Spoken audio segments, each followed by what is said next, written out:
who you can't share good news with, or who not even can't, but who you're uncomfortable sharing good news with. That is a telltale sign. Like you yourself are comfortable sharing bad news with this person or that person or your struggle, but who are you like viscerally uncomfortable sharing good news with? I think. Or who do you avoid sharing good news with? Yeah. Yeah. Even with some family members, you're like, yeah, that's what I'm saying. Yeah. Not you. They'll find out later.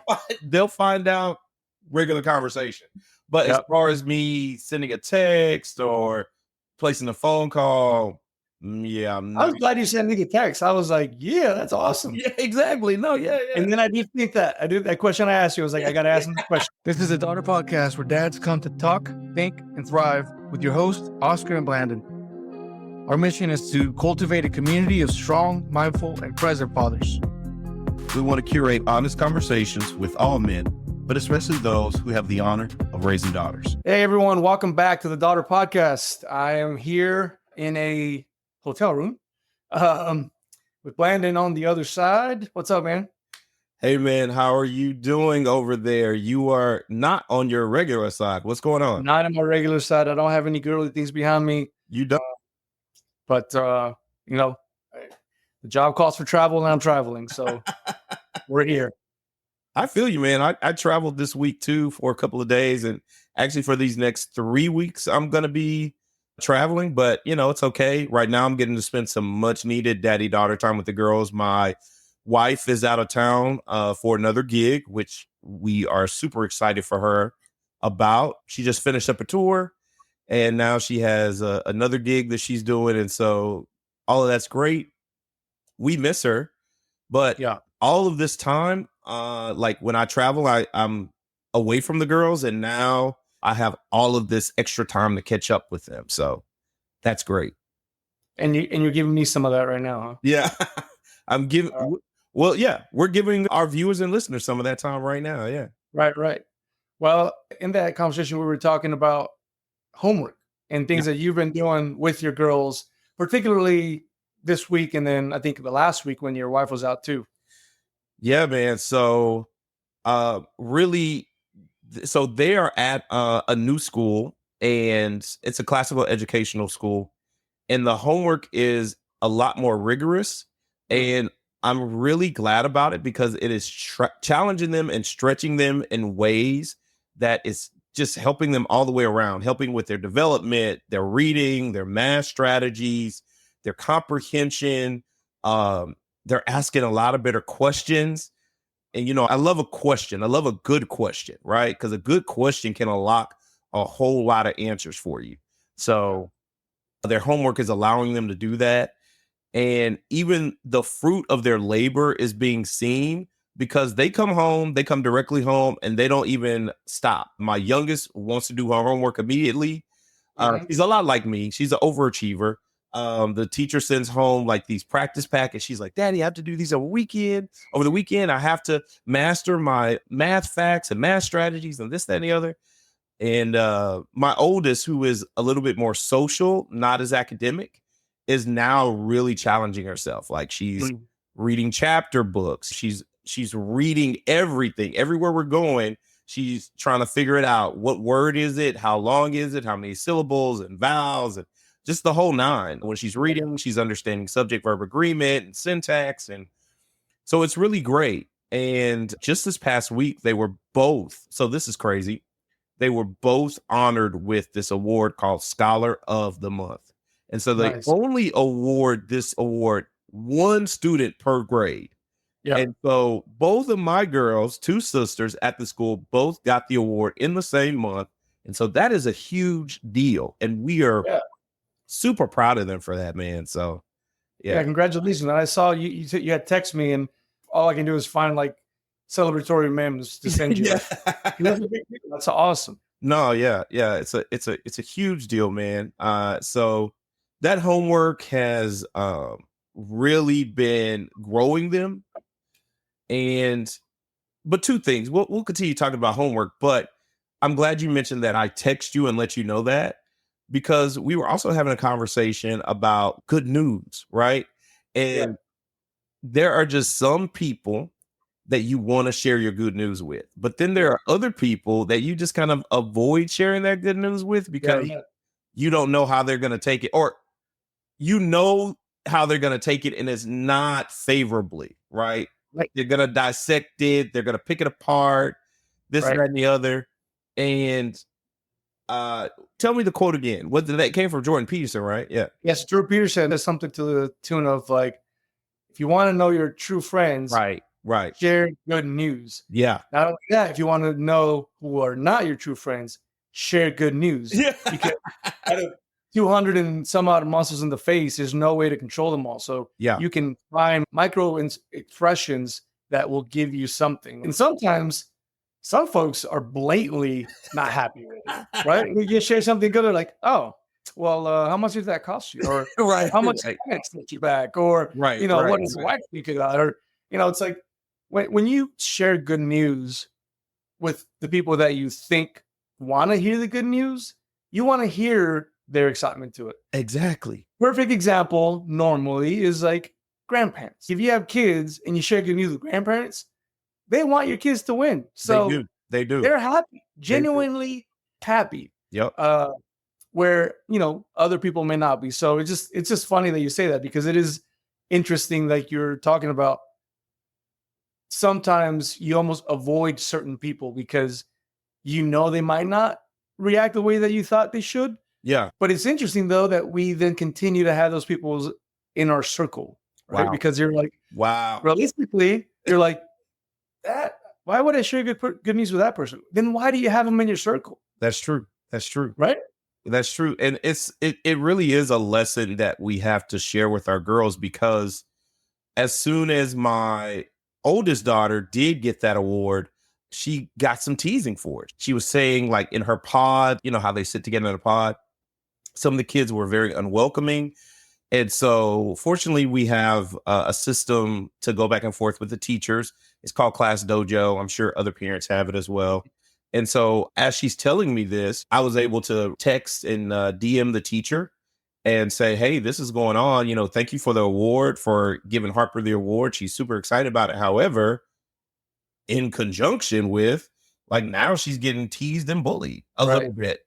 And they took care of it. And fortunately, at the school, they have these core values. And so the teacher was like, I'm on this immediately. And then the next day she came home and she was like, Daddy, you remember the kids that were kind of they were teasing me? They all wrote me apology letters and they asked me for my forgiveness. And I was like, okay, baby. And so she was like, yeah, so they made me feel welcomed. And she was like, thank you for, taking up for me, Daddy, and doing that. And I was like, always, baby, I always got your back. But it's just another expression of that. It's another facet of that we have to tell our girls and show them how to first, celebrate themselves when they do have a win. Second, learn how to advocate for yourself when something inappropriate is happening.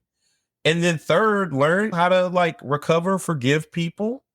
Yeah. And I think it's really important to also for them to be able to discern who their friends are and who their friends are not, Yeah, I like to use those things for that. And the sad part is that as our girls grow up, I've seen it now, I've got my 3 girls separated by 4 years or so. Yeah. And it's frustrating for us because we know better, right? But everybody's their best friend at some point. Right. Everybody's their best friend. And at first you kind of just say, oh, that's cool. You got friends, whatever. Because you don't want to just shoot them down and give them the reality of things. But with my oldest now, I'm like, everybody's not your best friend. And the majority of people, not in a malicious way, but the majority of people don't necessarily want what's best for you. Because they want what's best for themselves. It's a human nature. Correct. And so to have those things happen, it sucks, but I always tell my daughters, just look at people. They're giving you an out. Yeah. They're giving you information. It's you. You now know where that person stands. Do you have to go blow them off and tell them you're no longer friends? No. But you now know where you stand with that person. Absolutely. Right? So that gives you a gauge for who you trust with certain information, how things go, good or bad, how they may react to you, or if you can count on them for help. Like those things are really good markers to have in your back pocket. That person is not the person I go to for these things. These are the people I go to for these things, right? Right. It's a hard thing to have a conversation about, because I don't want to just tell my daughters, no one's your friend. Yeah. Yeah.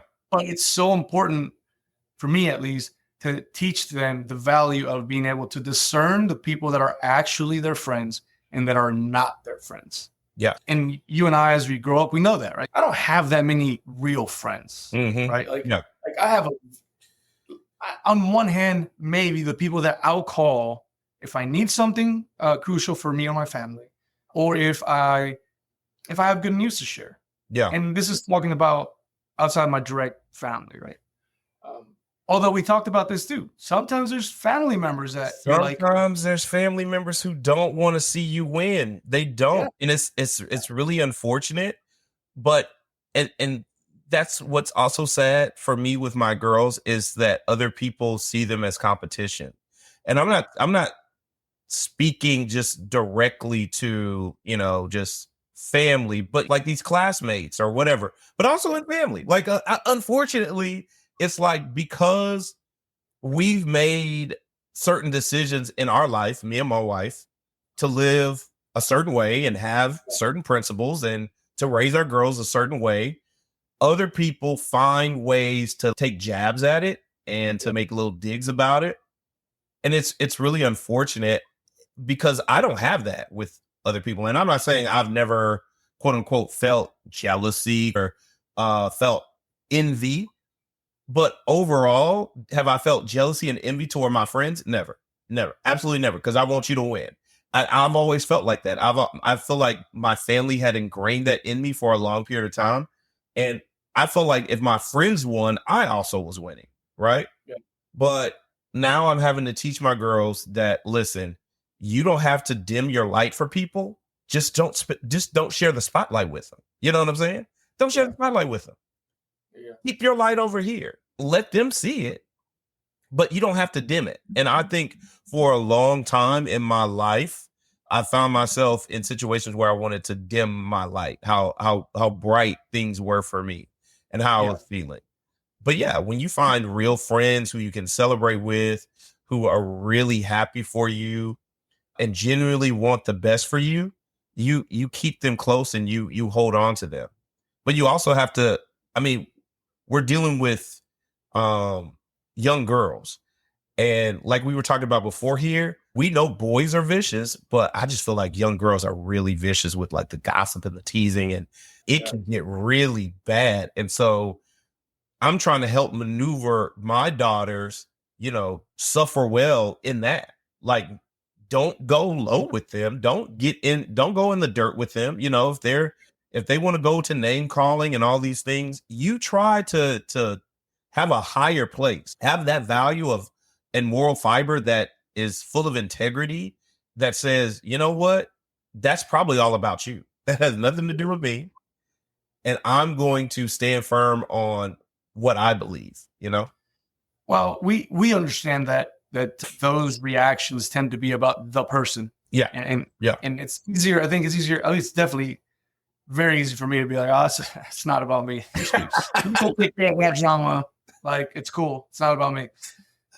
And as much as I like to explain that to my daughters, like it's hard for them to concept that, because I think they're still in that stage of like, well, why is this person not like me? Because not everybody's gonna like you, right? It's the way it works.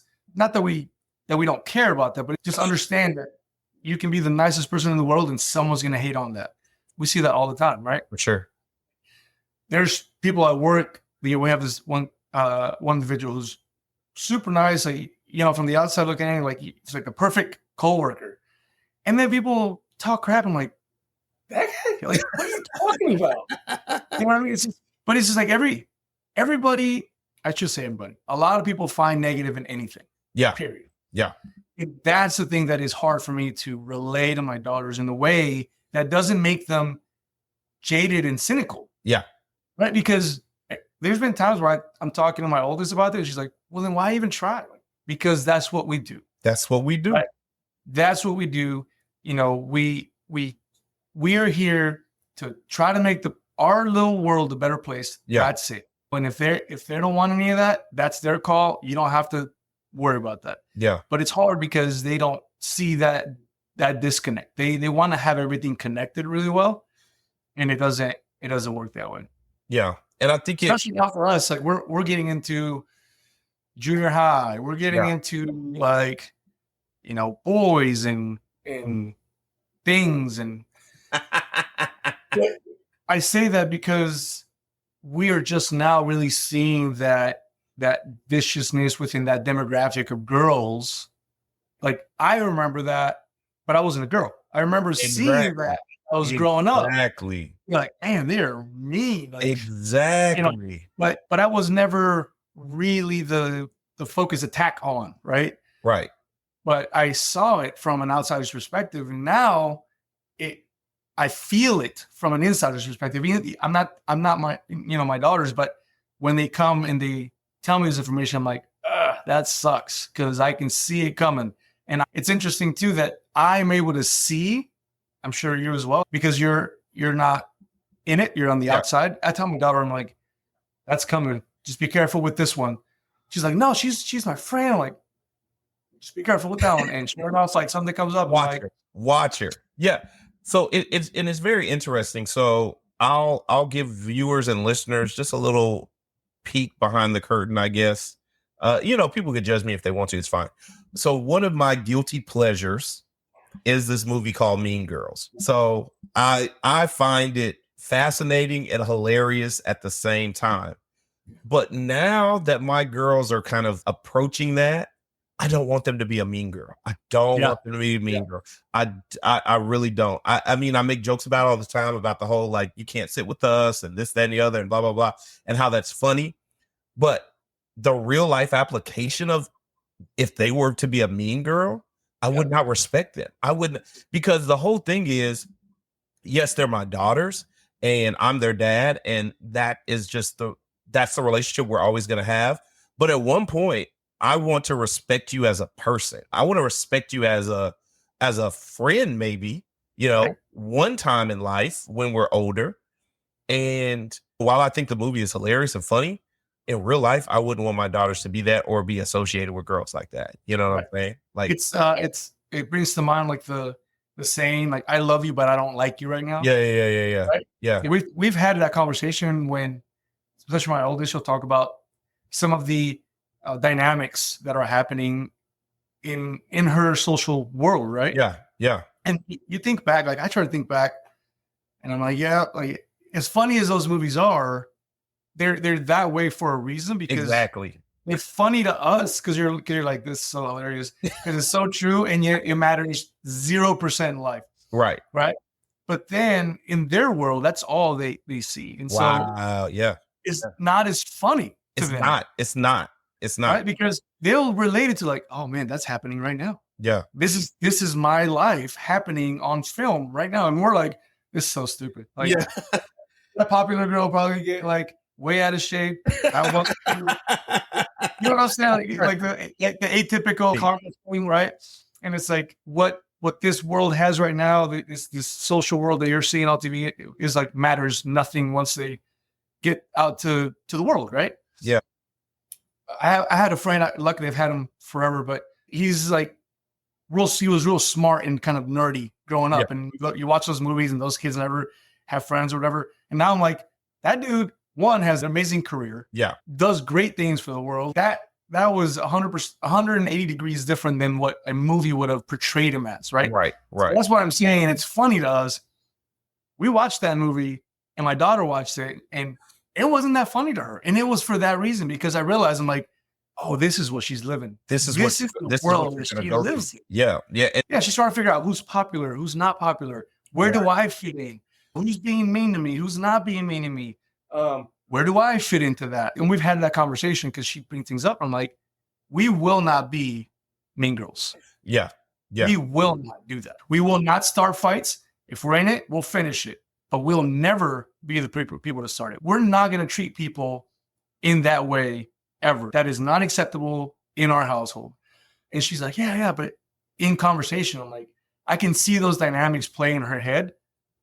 And it makes me really cringe because I'm like, I'm a dude. When I was growing up, sure, maybe some of that was being played, but I'm like, I'm just gonna go play. Like, or you know you what I mean? just, or you got in a. So I think the movie was so interesting to me is because of the way that girls fight, the way that a girl fights between the way that guys fight, boys fight, like a fist fight. That's like 2-3 minutes, right? And then you find a winner, and then even after you fight, you might be friends with the guy after the fight because now you've gotten whatever tension was between you out, right? Or you just might not ever deal with him and lick your wounds and go home. But the way that it's depicted that girls fight is so insidious, right? It is so manipulative and conniving, and it just takes time. Strategic. It's extremely strategic. And even for this little glimpse, my oldest kind of experiencing that mean girl sting because she got something that somebody else wanted, and now they tried to turn her whole little pod against her. That was so like, at this age, they're 8 years old. And I'm like, now they're not using a burn book, right? They're not just writing something in a book and passing it around the school. Right. They're using social media. They're using text. They're using all of this technology to really capitalize on taking people down and destroying them. Right. And these girls, once it's on the internet, it's always out there, right? So it's not like you can bring it back and scrub it, and somebody's gonna find it somewhere. So it's just a different generation, and I feel like it's really my responsibility, for both of the girls, And my oldest is super social, and my youngest is really kind of academically inclined. She's social too, but she really advocates for herself. My youngest, she is like, listen, no. If I said no, it's no. If I don't want this, it's not this. And she even advocates for her older sister. But I worry about my oldest because she is just so trusting, so soft-hearted, so really wanting to be friends with people and wanting them to be her friend. And I'm like, I want her to say, I want to say toughen up, but then I don't want to, like you said, I don't want to make her jaded. I don't want to make her cynical toward that. So it's a real tension. Yeah. Well, I think it has to be a consistent conversation because you don't want to get cynical. Yeah. For me, like, I don't want to get cynical about how kids are. Right. You imagine if you had posted something, we'll say, because when did Facebook start? Well, 2004, 2005, something 2000, like that? yeah, what, 2003, 2004, 2000, yeah. Right, yeah. But I'm saying, like, you posted something mean, whatever, and you maybe get in a fight. I don't know, because I don't think they do that nowadays very much. Like, fights, like, I asked my daughter that. I'm like, do people fight in your school? Like, not really. They go to social media and that's how they're fighting. And I'm like, that's dumb. Like, put some blows to it and get it over with. But imagine posting something. You mentioned that, like, I have probably at least 2 friends that I probably got in fights with. I know I got in fights with when I was a kid. If I had not gotten in a fight and posted something and then try to be friends, and then, like, you can look anything up because the internet is forever. That's so dumb. Right. And yet it can still be problematic. Like, it's so ridiculous. Right. And not to mention now, like, back then, I mean, I'm so glad no one had cameras, right? Like, that's the whole thing, right? Like, now, everything. Everybody has cameras. Everybody, every single. That's what I meant to tell you. I was at the airport, and this lady, she passed out unconscious, right? And so, like, we're running. I go to see if somebody is a doctor or a nurse so they can come over and do CPR, because they're real strict about that now. Like, it's anyway, that's a whole nother story. And so I do find a nurse and I bring her over, and she begins to continue to perform CPR on her because the lady's son was performing CPR, but he was kind of getting tired, and you could tell he was emotionally overwhelmed in the whole situation. although he was like our age or whatever, but it was his mom. You know, his mom is unconscious. So you're performing CPR on your mom. And so anyway, but people are like, cameras out. Phones. No, cameras out, bro. I was so hot. I was so upset. I was like, okay, this lady could be dying. She could die. And you're like, and you're not doing anything. You're a bystander. Like, what are you doing? It's so dumb. It's so dumb. It is something. You imagine if it was a doctor with a video up, like I should probably. Oh my God. I'm just saying you can get so trapped in that, right? Yeah, it's so crazy. I think it's worse than bystander. I think it's worse than being a bystander. Yeah. Because maybe you're a bystander who's like, I've got no idea how to help. Yeah, and I'm at the airport, so I gotta catch this flight. So yeah, but then it's like, I'm just gonna pull my phone out and check this out. That's just, and not to mention now you're videoing a medical emergency. Yes, someone's face is on there, and and it's like, come on, man, you wouldn't do that at a hospital, right? Because it's illegal. Right. Now we're in a public place, and you're doing it to people. So yeah, and it's just uncouth. Like, what happened to the moral, communal respectability? You know what I'm saying? It's just like, it's a person. This is not a viral moment. No, people suck sometimes. I had a course that I went to, and we had this guy who deals with a lot of people problems within our organization. Yeah. And there was times where he just thought to be like, guys, people are crappy. You know, that's another word that he used, but it was like, people are crappy. People suck sometimes. And we have to deal with that. The problem is that you and I kind of know that, or we do know that as grown men, we pick our circles relatively cautiously, but our daughters are the ones that are starting to do that in the middle of that. They're the man in the arena at that point, or woman in the arena, trying to get them through what they're going through and how to traverse that in the most emotionally sound way is what I find really difficult. Because you know me, I'm just like, don't worry about that. Just forget about that person. Like, no big deal. But it's not that easy for the girl. Right. Yeah. Yeah. So how do you talk to your girls about people, about their environment? We have listeners from very young girls to graduated college girls to their daughters with their daughters. Teach us how to go about doing this, because as Blandon mentioned, he's got his 8-year-old, he's as old as I've got a 12-year-old, an 8-year-old, and a 4-year-old. So any learning we can get is highly valued. So please send your recommendations, send your thoughts to conversations@daughterpodcast.com. We read those every day. Also, if you look below, you'll see a text us link on there. We'll get those directly as well. And we'd love to hear your feedback on that. In the meantime, find us on all of our stuff through www.daughterdpodcast.com. You'll see all the episodes there. You'll see our social media, as well as all the platforms that you can use to listen and get connected with us. Until then, I'm Oscar, Blandon on the other side. We'll see you all next time.